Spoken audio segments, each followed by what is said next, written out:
জগৰীয়া কৰা ব্যক্তিক যোৰহাটবাসী ৰাইজে কৰা ব্যক্তিক বুকু পিন্ধাই এনেকে থাকি তাকো পৌৰসভাৰ অফিচৰ ভিতৰত তাৰ পিছতো পৌৰসভাৰ পৌৰপতিক ইয়াৰ পিছত আমি পৌৰপতিৰ ওচৰলৈ যাম, ইয়াৰ পিছত আমি এক্সিকিউটিভ অফিচাৰ ওচৰলৈ যাম।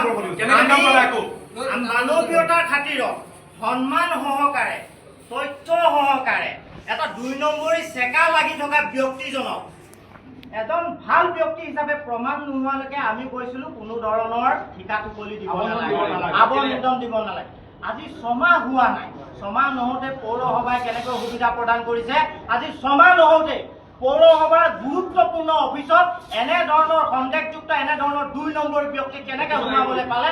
আজি আমি পৌৰসভাক এই মুহূৰ্ততে আমি জবাবদিহি কৰিবলৈ যাম। আমি বীৰ লাচিত থানা সমগ্ৰ তথ্য লাগিব আৰু যুক্তি সহকাৰে তাত কোনো লোকজাক নাই। অন কেমেৰা যি হ'ব অন কেমেৰা লাগিব আৰু অন কেমেৰাত আজি পৌৰসভাই ক'ব লাগিব সন্দেহযুক্ত আৰু এজন ব্যক্তিৰ ওপৰত আইনী মেৰপাক থকাৰ পিছত আইনী মেৰপাকৰ পৰা আঁতৰি নোযোৱা পৰ্যন্ত সেইজনক গুৰুত্বপূৰ্ণ অফিচৰ চকীত বহি থাকিবলৈ কেনেকৈ পৌৰসভাই সুবিধা প্ৰদান কৰিলে। ধন্যবাদ। গতিকে এখনক লৈ আহক।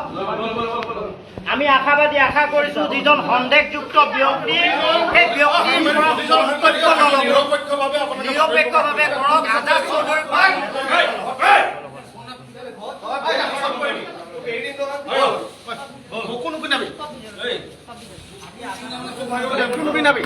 বলো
গুন্ডামি ভণ্ডামি নচলিব ইয়াত।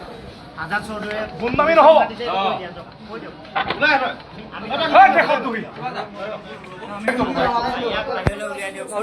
বাহিৰত ক'ব ব'লক, বাহিৰত ক'ব, ব'লকচোন বাহিৰত ক'ব, ব'লক বাহিৰত ক'ব, ব'লক।